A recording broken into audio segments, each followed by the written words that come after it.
One morning, Gordon was in the yard taking on a large supply of coal. "That's the third load of coal you've had today, Gordon," said James. "Some might say you're being rather greedy."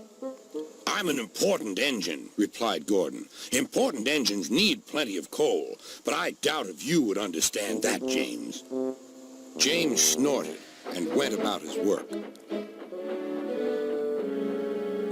Later, Gordon was taking on water from a standpipe because the water tower was under repair. "I wouldn't drink too much of that water if I were you, Gordon. It might give you boiler ache." "Pah," said Gordon. "What's this, educating Gordon Day? First James, now you, Duck. Big engines have big needs. Little engines are just annoying." "Don't say I didn't warn you," laughed Duck. Later, Gordon steamed into the yard at the big station.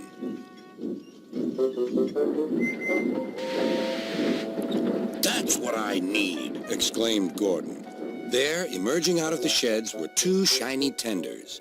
"Now, if I had two tenders," said Gordon, "I wouldn't need to stop so often, and I wouldn't have to listen to silly little engines." "Those tenders belong to a visitor," replied his driver. Diesel sidled up alongside. "Everyone knows that tenders are a mark of distinction, but I'm afraid that no amount of tenders will save you in the end. We Diesels are taking over, and we don't need tenders to make us important, not even one." Gordon was most upset. He was feeling just the same next day. "I'm not happy." "I know," said Duck. "It's boiler ache." "It's not boiler ache," protested Gordon. "It's—" "Of course it is," interrupted Henry. "That water's bad. Have a good washout. Then you'll feel a different engine. Your boiler must be full of sludge." "Don't be vulgar," huffed Gordon. He backed down onto his train, hissing mournfully. "Cheer up, Gordon," said Sir Topham Hatt. "I can't, sir. Is it true what Diesel says, sir?" "What does he say?" "That Diesels are taking over." "Don't worry, Gordon. That will never happen on my railway." "One more thing, sir. Why did the visitor have two tenders?" "Because he lives on a railway with long distances between coaling depots." Gordon felt better. But Henry started complaining. He banged some cars angrily.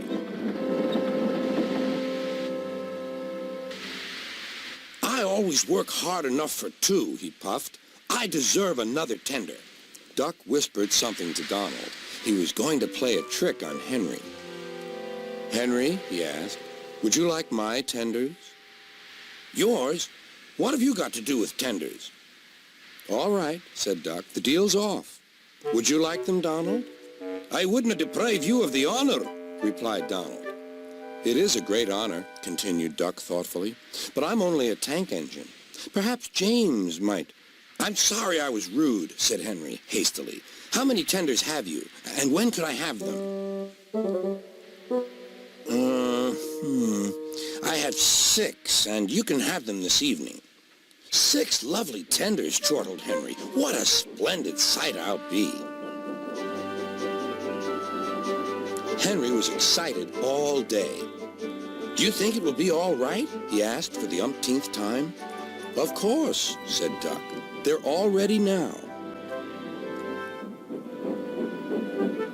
The other engines waited where they could each get a good view. But Henry wasn't a splendid sight at all. His 6 tenders were very old, dirty, and filled with boiler sludge. "Had a good washout, Henry," called a voice. "That's right. You'll feel a different engine now." Henry was not sure, but he thought the voice belonged to Gordon.